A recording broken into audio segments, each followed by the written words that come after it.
जी नमस्कार। आज हम चर्चा करने बैठे हैं आपसे कि पुराने सीआरपीसी के रिपील हो जाने और नए उसके स्थान पर भारतीय नागरिक सुरक्षा संहिता 2023 के लागू हो जाने के बाद किसी भी अपराध को लेकर, किसी भी गिरफ्तारी को लेकर जमानत के कौन कौन से उपबंध किए गए हैं, जमानत के कौन कौन से नए प्रावधान किए गए हैं। जैसा कि हम जानते हैं कि ओल्ड सीआरपीसी में चैप्टर 33 में जमानत के विषय में चर्चा की गई थी, जो 436, 37, 38 और 39, 436, 437, 438 और 439 सीआरपीसी में था। लेकिन इसके जगह पर अब जो नया बीएनएसएस 2023 आया है, उसके चैप्टर 35 में इसकी चर्चा की गई है। और पहला प्रावधान जो जमानत को लेकर है वो है 478 सेक्शन में। वो ये कहता है कि किसी भी मामले में जो अदर दैन नॉन बेलेबल है, अर्थात कि बेलेबल ऑफेंसेस के मामले में कोई भी officer in charge of the police station है या ऑनरेबल कोर्ट है, खास करके court of JM first class साहब या सेकंड क्लास साहब का कोर्ट है, वहाँ पर कोई भी व्यक्ति यदि पुलिस के द्वारा गिरफ्तार करके लाया जाता है या पुलिस खुद ही उसको गिरफ्तार करती है और उस पर जो आरोप है वो other than non bailable offences कारित करने का है, तो वैसी स्थिति में पुलिस या कोर्ट के हाकिम उसे जमानत पर छोड़ सकते हैं, उससे बेल बॉन्ड भरवा सकते हैं, या अगर वो इंडिजेंट और बहुत ही गरीब है और जमानत देने में, प्रतिभूति देने में वह सक्षम नहीं है, तो उसे ऐसे भी बॉन्ड पर छोड़ा जाएगा, इस शर्त के साथ कि जब भी उसे कोर्ट के द्वारा बुलाया जाए, कोर्ट के द्वारा समन भेजा जाए, तो वो हाजिर होगा। लेकिन एक महत्वपूर्ण बात इसमें यह है कि अगर वह व्यक्ति जिसे बेल पर या बॉन्ड पर कंडीशन के आधार पर रिलीज़ किया गया है और वह माननीय न्यायालय के समक्ष नहीं आता है और कोई भी कंडीशन जैसा कि उसने दिया है यदि उसे वो तोड़ता है, तो वैसी परिस्थिति में दोबारा उसे हाजिर होने पर भले ही वो ऑफेंस नॉन बेलेबल नहीं हो, लेकिन माननीय न्यायालय उसे जमानत नहीं देगा। ये प्रावधान 478 बीएनएसएस 2023 में दिए गए हैं। अगला जो प्रावधान है, एक बहुत ही महत्वपूर्ण प्रावधान हम लोगों ने अमेंडमेंट के बाद सीआरपीसी में देखा था, 436 ए, जिसमें यह प्रावधान किया गया था कि कितनी सज़ा काटने के बाद किसी व्यक्ति को बेल दी जा सकती है। उसे ही थोड़े परिवर्तन के साथ सेक्शन 479 479 भारतीय नागरिक सुरक्षा संहिता 2023 में डाला गया है। पहले प्रावधान था सीआरपीसी में कि किसी भी व्यक्ति को जिसने मैक्सिमम सज़ा जो किसी भी अपराध के लिए दिया जा रहा है आईपीसी के द्वारा या अब बीएनएस के जगह, अगर उसकी आधी समयावधि उसने जेल में काट ली है, जुडिशियल कस्टडी में रहकर उसने काट ली है, तो उसे बेल दे दिया जाएगा सामान्यतः। आगे चल के कहता है जो नया प्रावधान लाया गया है वो बहुत महत्वपूर्ण इसलिए इस मामले में है कि यदि कोई फर्स्ट टाइम ऑफेंडर है, उसके ऊपर कहीं किसी भी कोर्ट में कोई मामला दर्ज नहीं है, किसी भी थाने में कोई मामला दर्ज नहीं है, तो वैसी परिस्थिति में यदि उसने पूरी सज़ा अवधि का 1/3 भाग काट लिया है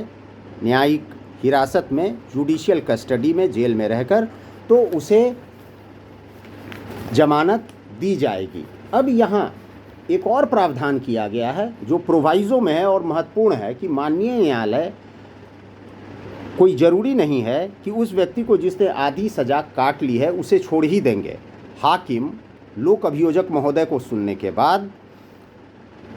उसे नहीं भी छोड़ सकते हैं और उसके लिए जो भी कारण होंगे उसे हाकिम को कलमबद्ध करना होगा। पुनः यदि आरोपित ट्रायल के दौरान ही पूरा सज़ा काट लेता है, समझिए कि पूरी सज़ा किसी भी अपराध के लिए 1 साल, 2 साल, 3 है और ट्रायल के दौरान ही उसने पूरी सज़ा काट ली, तो उसे भी किसी भी सूरत में जेल में बंद नहीं रखा जाएगा, उसे छोड़ दिया जाएगा। लेकिन प्रोवाइज़ो ये कहता है, ये तीसरा प्रोवाइज़ो है 479 बीएनएसएस का, जो ये कहता है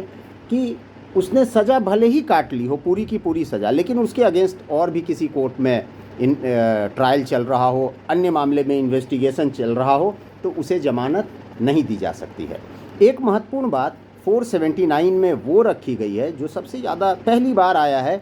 कि जेल के भी सुपरिटेंडेंट जो होते हैं, सुपरिटेंडेंट, जेल अधीक्षक, सुपरिटेंडेंट साहब, जो जेल के मुखिया होते हैं, जेल के सर्वे सर्वा होते हैं, उसकी गतिविधियों को लेकर कि कैसे वहाँ पर डिसिप्लिन मेंटेन किया जाए, वहाँ पर जो भी जुडिशियल कस्टडी में अक्यूज्ड हैं या सस्पेक्ट हैं या कोई सजा ही काटने वाला है, उसके पूरे देख रेख और जेल के सारे क्रियाकलापों की जिम्मेदारी सुपरिटेंडेंट साहब पर होती है।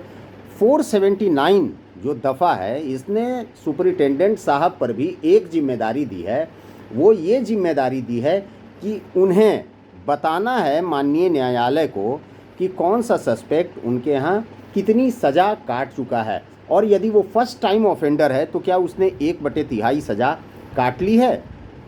इस बात की सूचना देनी है ताकि अंडर ट्रायल को, जो कि पहली बार किसी भी मामले में आरोपित हुआ है या जेल गया है और जिसका कोई आपराधिक इतिहास नहीं है, उसे छोड़ा जा सके, उसे जमानत दी जा सके। अब एक सबसे महत्वपूर्ण प्रावधान जिसके बारे में हम लोग परिचित हैं, जिसे हम लोग सामान्यतः रेगुलर बेल के नाम से कहते हैं, वो प्रचलन में रेगुलर बेल के नाम से जाना जाता है, हम सब लोग रेगुलर बेल ही कहते हैं। वो 2-3 बातें उसमें नई आई हैं, और पहले ये हम जानते थे कि 437 ऑफ CRPC में इसका विवरण था। अब वो बदलकर 480 BNSS भारतीय नागरिक सुरक्षा संहिता 2023 में आया है। 480 कोई भी व्यक्ति जिसे पुलिस पकड़ लेती हो या वो खुद सरेंडर करता हो या उसे इस केस में रिमांड किया जाता हो, तो वैसा आरोपी व्यक्ति जिस पर अपराध करने का आरोप है, या वो अरेस्ट होता है या वो सरेंडर होता है, और उस ऑफेंस को छोड़कर जिसमें मृत्युदंड या आजीवन सज़ा का प्रावधान है, अगर इसे छोड़ दिया जाए तो सामान्यतः बेल दिया जा सकता है। लेकिन हाकिम बेल देने से इनकार भी कर सकते हैं यदि उसने कॉग्निजेबल ऑफेंस कारित किया है और पूर्व में भी उस पर कॉग्निजेबल ऑफेंस जो कारित किया है उसमें डेथ पेनाल्टी सज़ा के रूप में हो, लाइफ इम्प्रिजनमेंट सज़ा के रूप में हो, या 7 ईयर ऑफ इम्प्रिजनमेंट हो, या 2 बार 3 साल से अधिक की सज़ा प्राप्त कर चुका है, तो वैसी परिस्थिति में उस आरोपित को बेल नहीं दी जाएगी। लेकिन यहाँ भी माननीय न्यायालय, जो न्यायालय GM साहब, CGM साहब, ACGM साहिबान का होता है, उसमें उन्हें डिस्क्रिशन दिया गया है कि यदि आरोपित चाइल्ड है, वुमन है, सिक है या इन्फर्म है, तो वैसी परिस्थिति में वो बेल दे सकते हैं। एक नया प्रावधान ये जोड़ा गया है कि पुलिस कस्टडी के आधार पर पहले बेल रिजेक्ट की जाती थी, लेकिन अब ये एक महत्वपूर्ण बदलाव 480 में लाया गया है। जैसा कि हम जानते हैं 167 CRPC की यदि हम बात करें तो उसमें मैक्सिमम पुलिस रिमांड के लिए जो समयावधि थी वो 15 दिन, पहले का 15 दिन था। अरेस्ट होने के पहले 15 दिनों के अंदर पुलिस मैक्सिमम 15 दिन तक का पुलिस रिमांड इन्वेस्टिगेशन के लिए ले सकती थी। अब उसका बदलाव इस रूप में किया गया है कि पहले 15 दिनों के बाद भी और सज़ा और चार्जशीट पूरा करने से इवन 60 और 90 दिन से पहले भी वो किसी भी समय चाहे तो पुलिस उसे रिमांड पर ले सकती है इन्वेस्टिगेशन के बाबत। तो ऐसा किया गया है कि इस प्रावधान में अगर पुलिस को ये लगता है कि उस व्यक्ति की रिमांड पर 15 दिनों के बाद भी ज़रूरत है, तो वैसी परिस्थिति में जो बेल है उसे देने से कोर्ट इनकार नहीं करेगा, उसे बेल दे भी जा सकती है और इसका बेल देने पर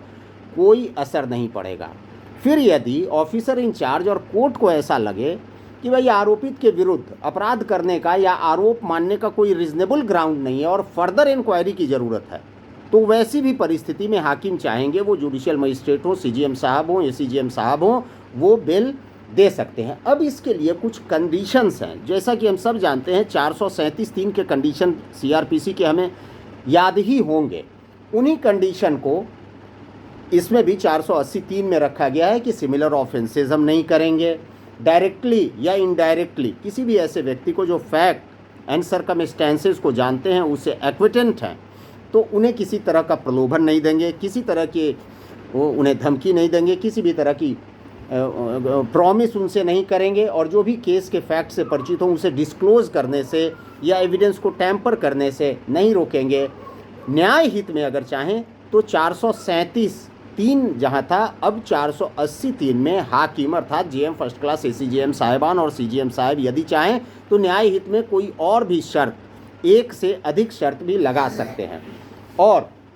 यदि किसी मजिस्ट्रेट साहब के यहाँ किसी आरोपित का ट्रायल शुरू हुआ और एविडेंस देने हेतु जो पहली नियत तिथि है उससे 60 दिनों के अंदर अगर ट्रायल कंक्लूड नहीं हुआ हो तो भी हाकिम को ये अख्तियार दिया गया है, उन्हें विवेकाधीन शक्ति 480 में दी गई है कि वो उसमें बेल ग्रांट कर सकते हैं। ये हो गई बेल के प्रावधानों को लेकर 478, 479 और 480। अगले वीडियो में हम लोग एंटीसिपेटरी बेल और special power of district and session जज एंड हाई कोर्ट पर चर्चा करेंगे। तब तक के लिए इजाज़त दी जाए। नमस्ते।